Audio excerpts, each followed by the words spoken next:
К вам обращается дочь репрессированного в 1935 году отца. Мой отец работал тогда в управлении Северо-Кавказской железной дороги в городе Ростове-на-Дону. По доносу сослуживца его однажды забрали из дома работника НКВД и увезли на черном вороде. Суд был короток. Заклеймили как врага народа. Приговор – расстрел, который был заменен кассационным судом 10 годами. Отец был отправлен на строительство канала Волга-Москва. Затем мы получили известие из лагеря о том, что его забрали и увезли неизвестно куда. Даже после войны мы не теряли надежду на то, что как-то узнаем о его судьбе. Но все было тщетно. Моего отца звали Носов Георгий Георгиевич. Родился он в 1898 году. С огромной надеждой буду ожидать хоть крупицу сообщения о его судьбе. Надеюсь на ваше участие. С уважением, Хазина Маргарита Георгиевна, Украина. Уважаемая Маргарита Георгиевна, письмо ваше получено. Постараемся помочь в поисках сведений о судьбе вашего отца. Хотя это будет очень трудно. Я сделал запросы в Главный информационный центр МВД Российской Федерации и архив управления службы контрразведки Ростовской области. Как я понимаю, ваш отец не реабилитирован. По получении хоть какой-то информации о судимости мы поставим вопрос о его реабилитации. Для облегчения поисков сведений о судьбе вашего отца могут пригодиться любые подробности. Не теряйте надежды. Председатель правления Сыктывкарского общества «Мемориал» Михаил Борисович Рогачев.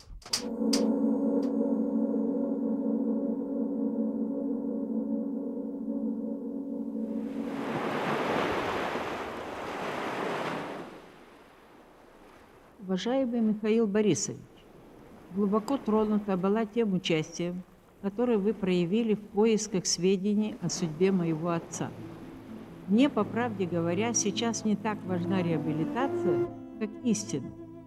Моя мать недавно умерла, так и не выйдя вторично замуж, оставаясь ни женой, ни вдовой многие годы. Вы просите сообщить подробности, их у меня немного. Бабушка домовладелица, отец дворянин, его брат эмигрант Белой армии. Бабушка была лишена прав гражданства, не получала пенсии, не голосовала. Умерла в нищете, прося милостыню.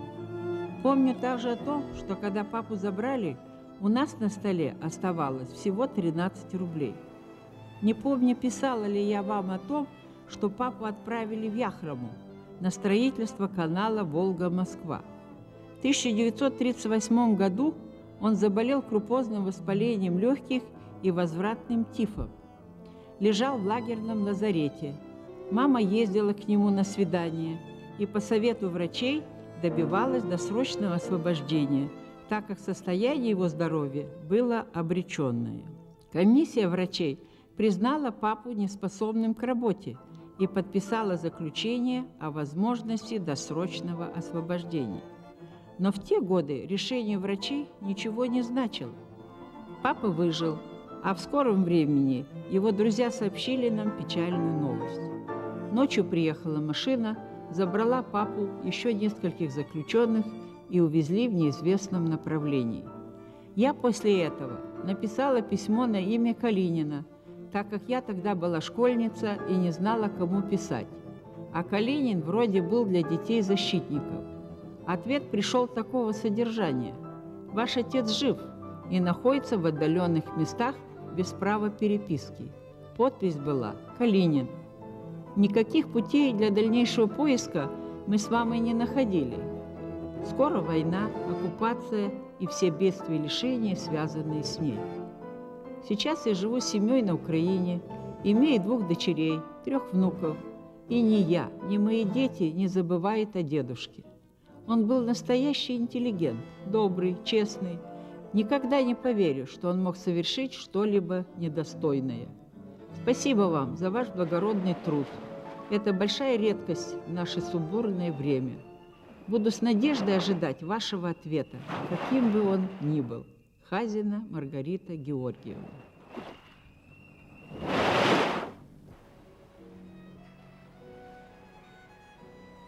Здравствуйте, уважаемый Михаил Борисович.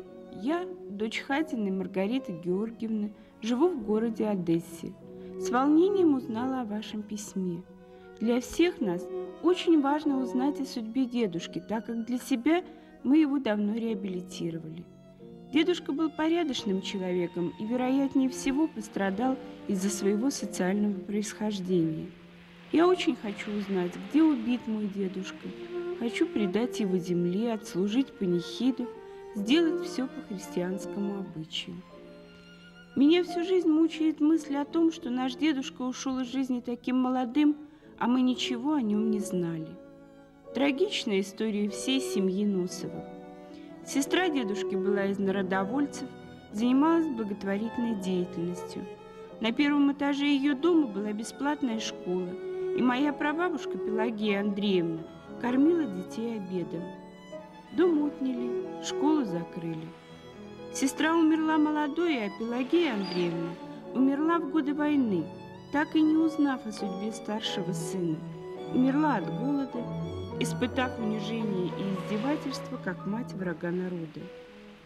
Уважаемый Михаил Борисович, после смерти моей бабушки остались семейные реликвии, альбомы фотографий, память о ее необычной судьбе. Она умерла, не дожив до 95 лет, несколько месяцев, была красивой, жизнерадостной и очень сильной женщиной.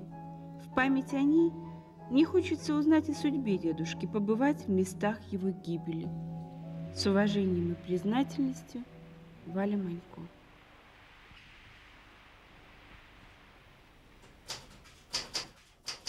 Уважаемая Валентина Семеновна, давно получил письма от вас и вашей мамы. Спасибо вам за теплые слова, за то, что храните память о ваших дедушке и бабушке. К сожалению, в наше время сохранение семейных реликвий – большая редкость. И было бы замечательно, если бы вы записали рассказы бабушки по памяти. Это уже во мне историк говорит. По профессии я учитель истории в школе, а в мемориале мы все работаем на общественных началах. Ну все, скажи папе до свидания. Папа, папа, пока.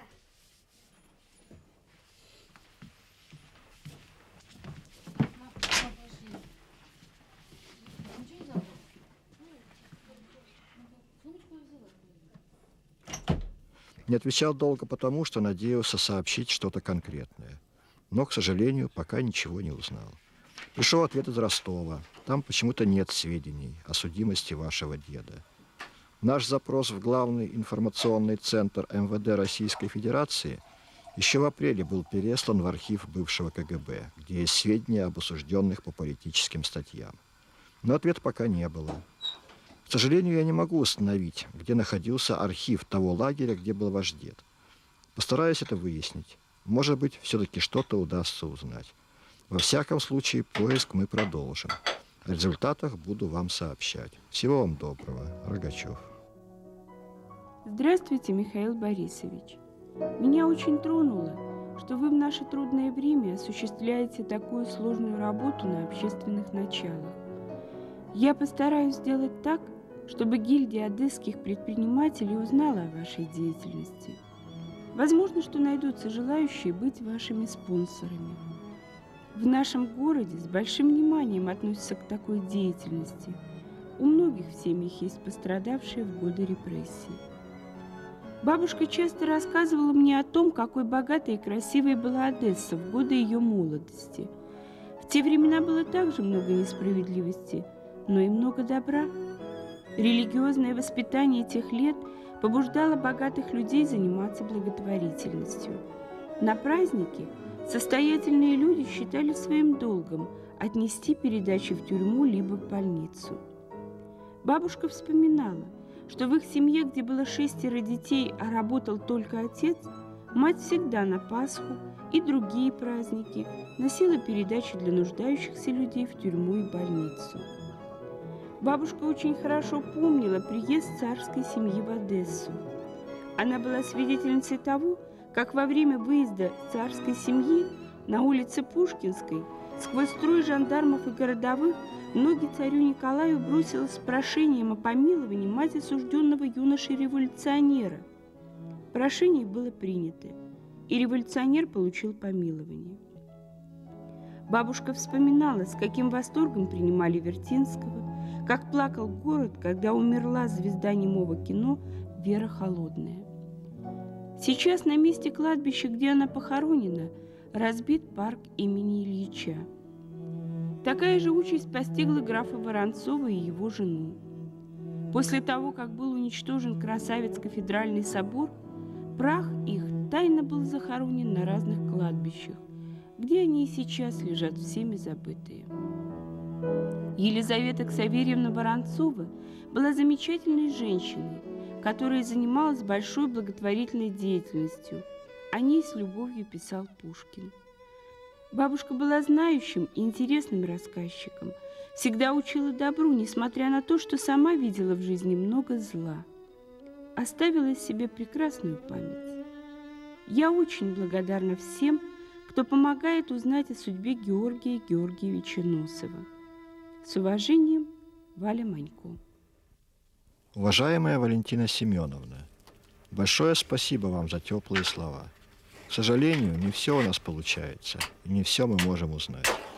Если в гильдии одесских предпринимателей найдутся желающие стать нашими спонсорами, то это очень хорошо. В Сыктывкаре предприниматели отказываются нам помогать. Для них это неинтересно. Тема репрессий перестала быть сенсационной. А ведь Коми-республика – страшное место. Лагерей здесь было больше, чем на печально известной Колыме. Сегодня только в Сыктывкаре, небольшом городе, живет более 2000 бывших политических заключенных и ссыльных. Мы стараемся помочь им, чем можем. Записываем их воспоминания, создаем архив. Плату за работу, естественно, не берем, поскольку считаем, что безнравственно требовать деньги за помощь от людей, пострадавших от советского режима. Я не жалуюсь. Нам помогают очень многие. Те, кого принято называть простыми людьми. Они жертвуют в фонд мемориала кто сколько может. В основном небольшие суммы. Но для нас главное, что это от чистого сердца. А трагическую судьбу вашего дедушки нам все же удалось установить. Врал вашей бабушке всесоюзный староста, когда утверждал, что дедушка был жив в 1939 году. Его расстреляли в лагере в 1938. Все это видно из копии документа, который посылаю вам. Жалко, что ваша замечательная бабушка совсем немного не дожила до того момента, когда можно было узнать правду о судьбе Георгия Георгиевича. Здравствуйте, уважаемый Михаил Борисович. Огромное спасибо за все, что вы сделали для нашей семьи. Новость потрясла маму. Несмотря на то, что все мы предполагали, что наш дедушка расстрелян, мама все эти долгие годы продолжала надеяться на то, что он умер своей смертью. Она плакала и переживала, как будто похоронила отца совсем недавно. Я счастлива, что судьба познакомила нас с вами. С уважением, Валя Манько.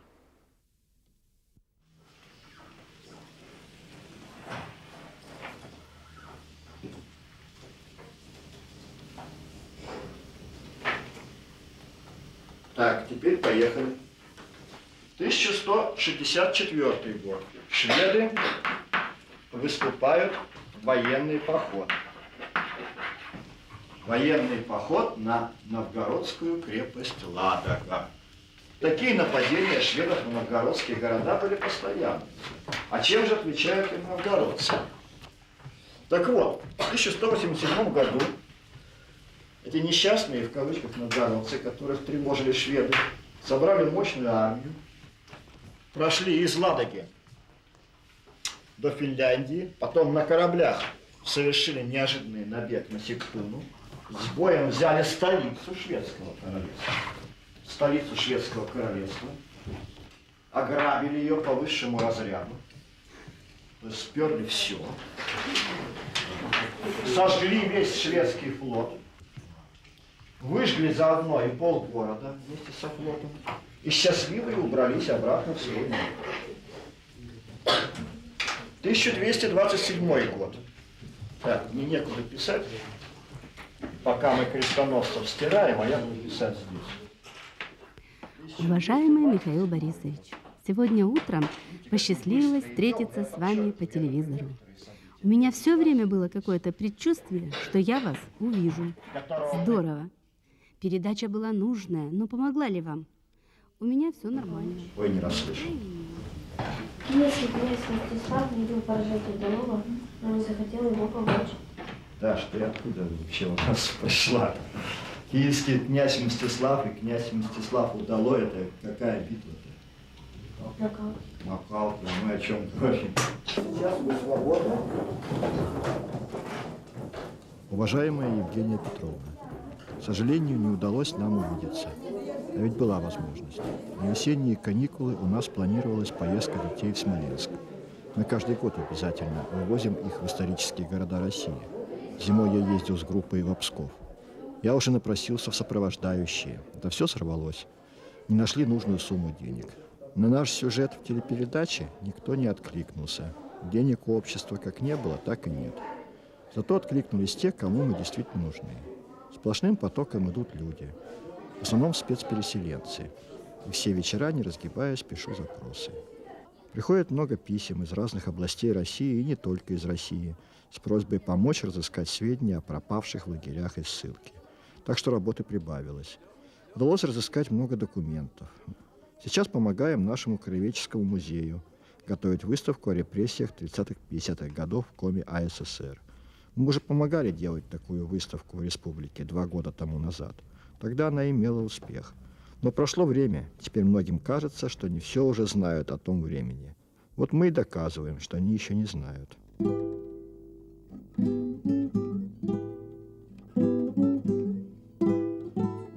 Нам вообще запрещалось рисовать. А когда вышел на пенсию, решил вспомнить всю эту жизнь и начал ее делать почеркушки такой для будущих композиций. Но там не рисовали ничего.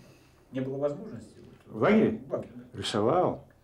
Я даже зарабатывал пайку хлеба на этом. Нам не разрешалось держать карандаши. За карандаш, когда у меня обнаружили однажды при обыске, меня посадили в карцер. Вот. А в хлеборезке работали зыки. Мы КТР были, каторжники. Один из заключенных в хлеборезке. Мазила, иди сюда. Я слышу, ты художник, что ли? Я говорю, да. Ты мне это, мой портрет изобразишь?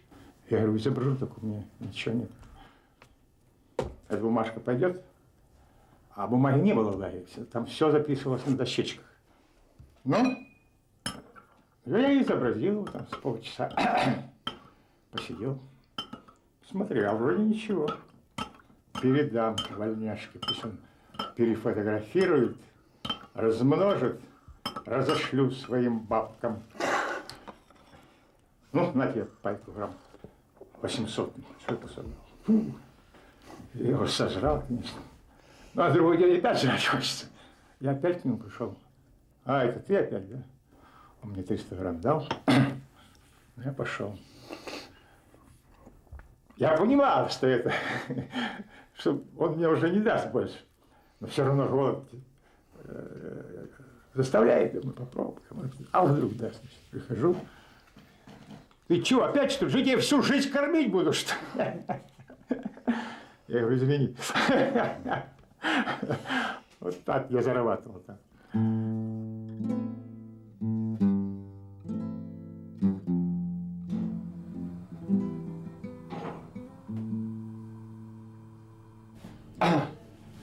Первая встреча с Михаилом Борисовичем у меня состоялась в день моего 70-летия, 24 марта 1991 года. Я совсем не ожидал, вдруг ко мне пришел и представился представитель из общественного мемориала. Представился Михаил Борисович Рогачев. Ну, мне было очень приятно, потому что это моя памятная дата. Ну, он говорит, я наслышан о вашей судьбе, о том, что вам пришлось много в Воркуте страдать, сидеть там. Хотелось бы мне с вами побеседовать. Что и как. Ну, я рассказал ему всю историю, за что был посажен и так далее, и так далее. И вот в моей жизни он сыграл очень важную роль. Дело в том, что еще находясь в заключении, я несколько раз писал жалобу на реабилитацию, на все, но никогда не получал ответа. А по указу вот, в хрущевские времена, когда было всеобщее рассмотрение дел, мне пришло, мне скинули с 15 лет до 10. А так как я один просидел год лишний, меня сразу выгнали из лагеря. Когда я рассказал историю свою Михаилу Борисовичу, он внимательно выслушал меня и сказал, что нет, у вас есть шанс. Уже одно то, что вас судила тройка, и у вас не было защиты никакой, дает вам право писать и требовать пересмотра дела. А я уже решил, что это окончательно и бесповоротно, и мне было уже как-то даже безразлично. Ну и вот после его ухода я написал. Через 6 месяцев я получил ответ, что ваше дело затребовано, разбирается. А через 9 месяцев я получил полную реабилитацию. Вот, считайте. Так что он мой ангел-хранитель. Вот. Ну и кроме того, да, в тот день, когда он пришел ко мне на день рождения, он мне принес еще 100 рублей. Тогда еще были деньги, конечно. Вот. Вам, говорит, как материальная помощь, вот, как пострадавшему от репрессий, мемориал выделяет 100 рублей. Ну, я вроде бы отказывался, а потом остаются. Вот. И постоянно после этого у нас постоянная связь. То он приходит ко мне, то я захожу к нему по разным делам.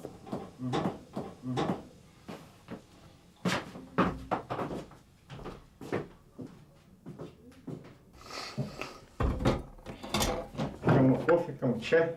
Константин Петрович, АА 837 это ваш номер? Мой номер, да. А вот рисунки ваши, почеркушки, как вы их называете, а вот нет ли смысла их в музей передать? Сейчас, минуточку, я продолжу насчет рисования в лагере. Как я вышел в художники в лагере. Я же стал художником. А там был парикмахер, Зык, и имел свою комнату, в которой приходили бриться и стричься надзиратели и даже начальники. И вот однажды он мне говорит: слушай, а ты кто? Я говорю: художник. Чего ж ты молчишь? Вот видишь, мне же неудобно, я же тут и сплю в этой комнате, а начальство приходит, а у меня, вот, видишь, ширма стоит с простынями. Говорит. Ну что-то там намалевать. А я говорю: чего, можно? А ему приносят отдельно котелки с кашей, там, супа, хлеб. Он из привилегированного общества. На, там недоелная каша. Значит. На, возьми хлеб. Так приходи. И вот я на другой день прихожу. Ну, я связал кисть. И надо же, очень удачно расписал ему там этих попугаев. Ну, ты, говорит, даешь. Так это же, говорит, у меня первого класса, говорит, парикмахерская теперь. Я говорю: теперь с ней будут деньги брать. А в это время уже стала поблажка в лагере. Стали открывать, как это сейчас называется, профилакторий. И специальные бараки выделили, ремонтировали их, клопов всех там убирали, значит. И вот туда вселяли из шахты, которые, значит, нужно оздоровить на месяц. Там чуть-чуть больше питания, ну, чисто, значит.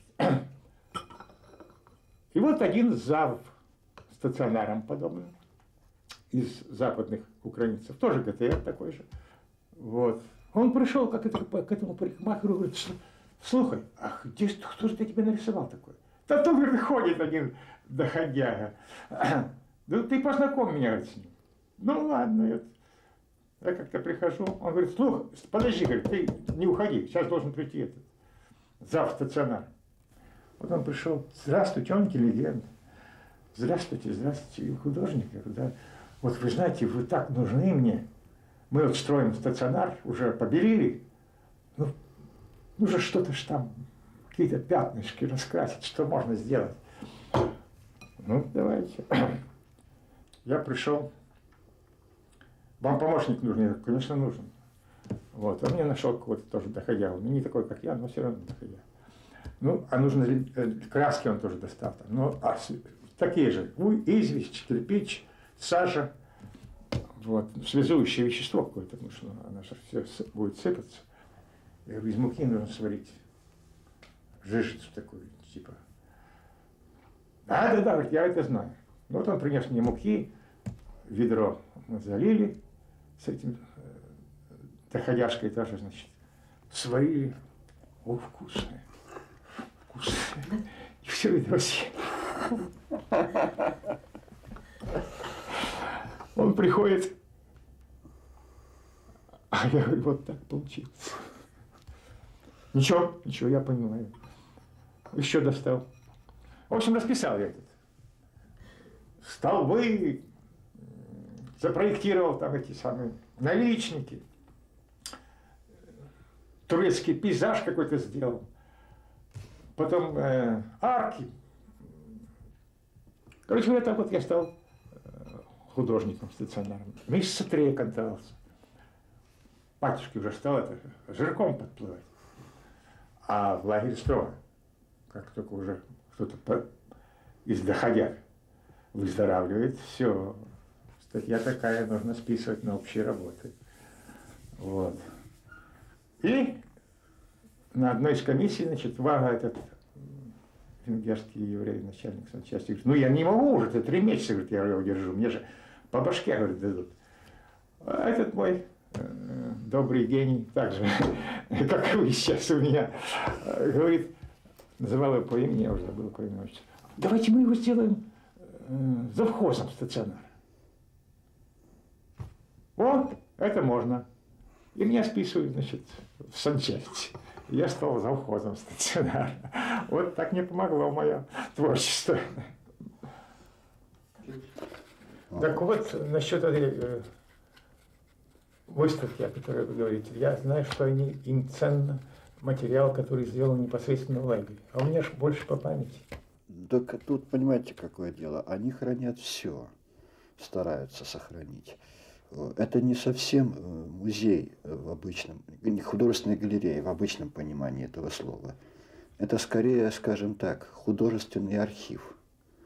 Архив, в котором каждое свидетельство имеет свою огромную цену. И не только подлинники, сделанные в лагерях именно. Ну, вы правильно сказали, в лагерях не разрисуешься. Кому-то удавалось выносить рисунки. Да, это я знаю. Я хотела уточнить, Михаил Борисович, это вы о каком музее говорите? О музее российского мемориала, музее лагерного искусства. Подумайте, может быть, стоит хотя бы часть рисунков вот передать в этот музей. Ведь это они тогда навсегда сохранятся. На месте зон свои торчат, мхом покрываются, и без имен кресты молчат, и набок валятся. Не гляди в окна, покрытые наледью, не люди рой гонит конвой лагерный строй. Ой, тундра моя, бедная, промороженная, пой, тундра моя печальная. Это бесцельное кольцо кружит меня в себе, спета цепным кольцом кандальным отходная судьбе. В белом льду стынет бестонною прорубью замкнутый круг, злая петля, запад кольцо. Пой, тундра моя, бедная промороженная. Ой, тундра моя, печаль моя. Ой, тундра моя, бедная промороженная. Ой, тундра моя, печаль моя.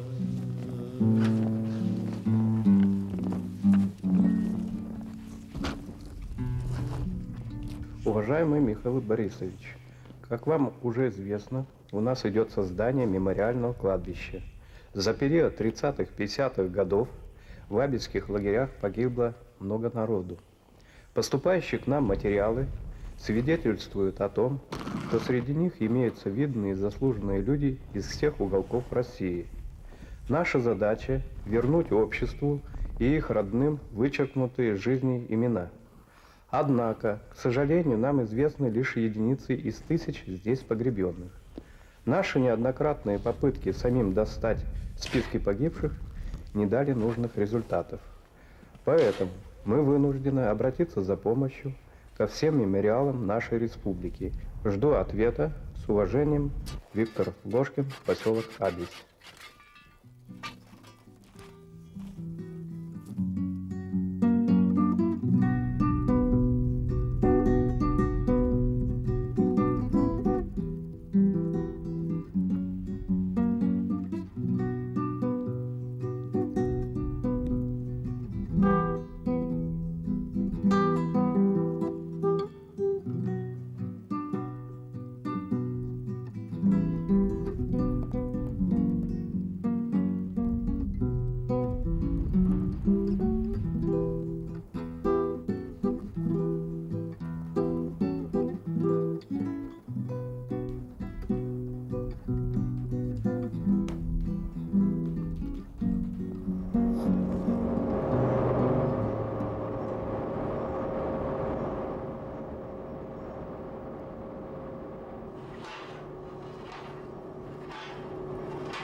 Село Абесь Интинского района, Ложкину.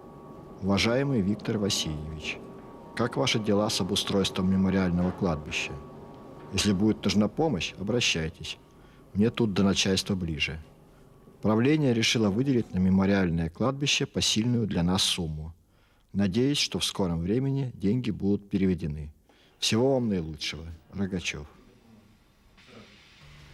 Началось с того, что у меня начали подрастать дети. Они стали задавать вопросы. Какова история Абельси? Как здесь все это начиналось? И я всегда считал, что я знаю хорошо историю нашего поселка. Тем более, что я когда-то в школе занимался в историческом кружке.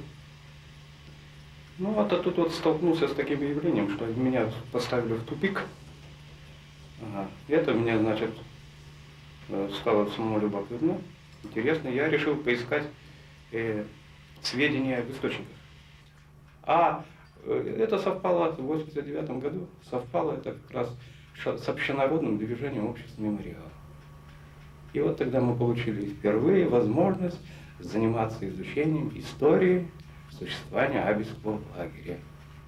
Я как-то почувствовал, что ключ к разгадке тайны истории существования Абельского лагеря лежит именно на этом кладбище. Поскольку с 1989 года начали приезжать сюда родственники погибших, чтобы посетить это кладбище, попробовать отыскать могилы. Вначале знал только 3 кладбища.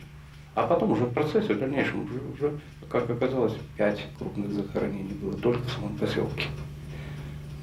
Была, в самом настоящем роде мясорубка. Сидели и дворянство, сидели и ученые, сидели и коммунисты, сидели и белогвардейцы, сидели, незаконно пострадавшие, сидели законно пострадавшие. Когда уже сюда зачастили ездить родственники погибших, они попросили меня сохранить это кладбище. Поэтому я считаю своим долгом. И как местный житель. Ну, кому как не мне вот этим заниматься. Ну, смотрели на меня по-всякому. Искоса, с недоумением. Даже считали за чокнутого, ненормального. Что это такое? Он нашел там на кладбище вот заключенного. Что он там делает? Вот. В конце концов. Вот. Ну, так и мне даже вот такие вот всякие такие вот выражения присваивали, как вот начальник кладбища, там еще что-то. Вот. Ну, я в первое время сбился, так скажу, откровенно сбился. Я, ну, тоже не нравилось. А потом не стал обращать внимания. Ага. Потому что, видите, каждому не объяснишь. Да и стоит ли объяснять? Вот. А дело в том, что там такие люди там такие лежат, которых здесь в поселке не найдешь. Которые столько сделали и для России, и не только для России. И вот эти погибшие люди теперь стали для меня тоже родные.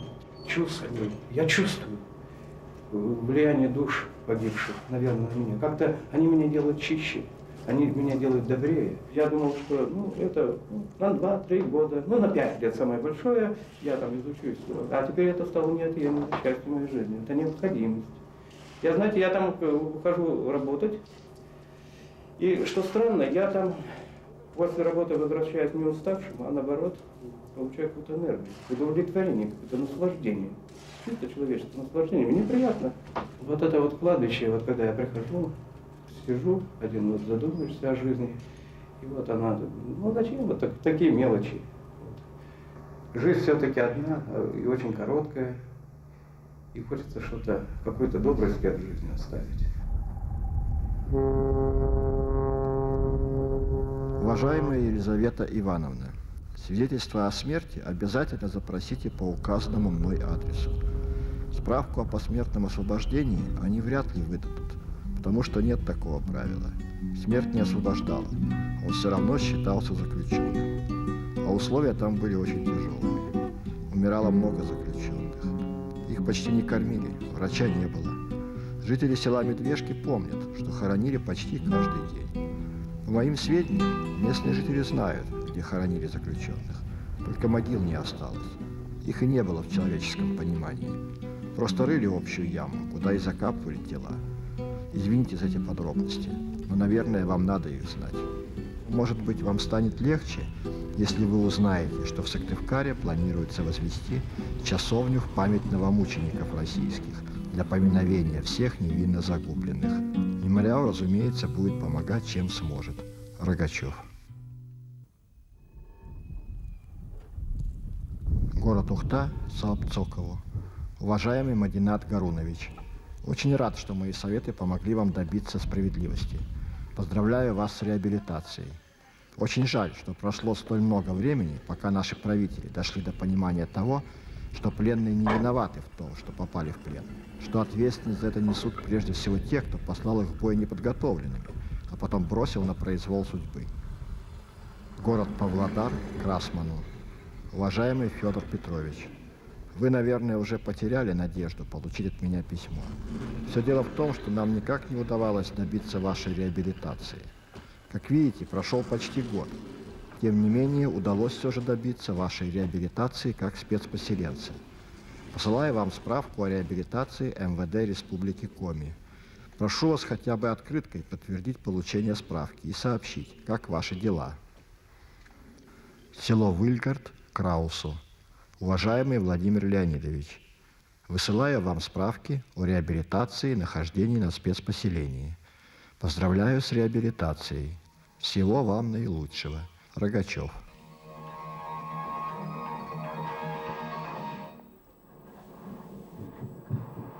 Здравствуйте. Сегодня с вами в студии вестей Арина Шарапова.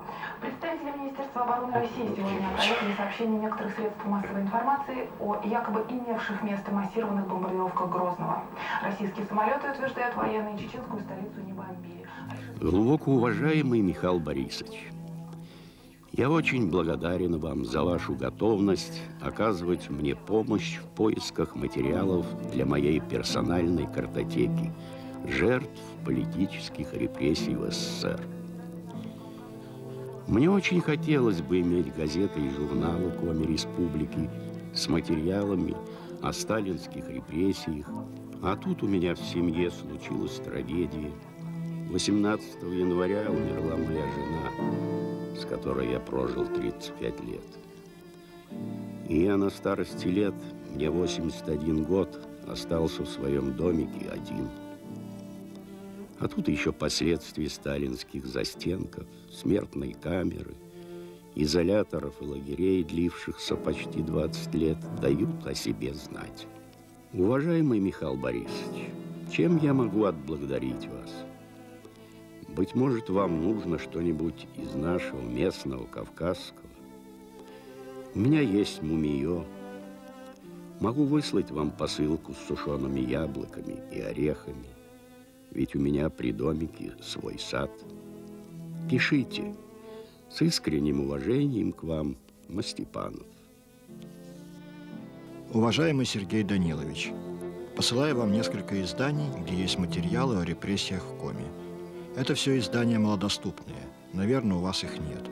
А от меня на память моя книга об истории Усть-Сысольска, нынешнего Сыктывкара. Обо мне не хлопочите, мне ничего не надо. Я рад помочь вам, хорошему человеку, делающему очень нужное дело. Вот только одна просьба. Вы писали о мумиё. У меня очень тяжело болен друг, у него рак.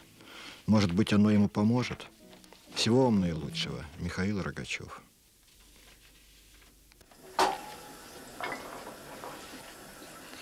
Уважаемый Михаил Борисович, высылаю газету с публикацией вашего материала. Редакция вышлет вам в мае гонорар за статью. Папа, шапку подбираем? Ну, Андрюш, я занят, ты же видишь, я посуду мою. Подожди, хорошо, подожди. Уважаемый Михаил Борисович, дай Бог вам здоровья. По справке о реабилитации оформила пенсию, льготы на коммунальные услуги. У меня очень большая нужда. Нужно зимнее пальто, но оно стоит 300 тысяч, а моя пенсия 60 тысяч рублей. Что делать? Хоть иди побирайся. Стыдно, дожилась. Если можете, помогите советом, куда обращаться, чтобы какую-нибудь посильную работу. Уважаемая Эйла Эйновна, благодарю вас за хлопоты по публикации статьи.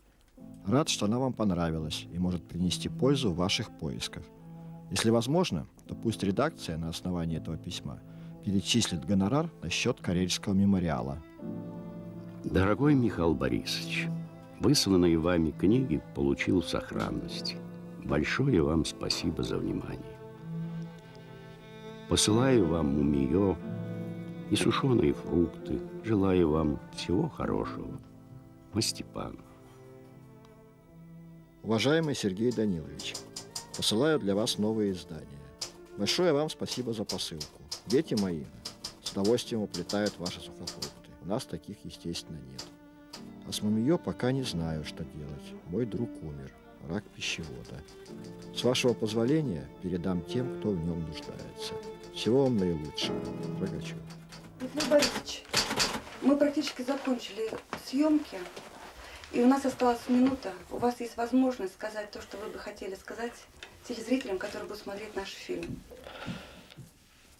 Мы живем, да и, собственно, и раньше жили в сложное время. И пережили, и переживаем тяжелые времена.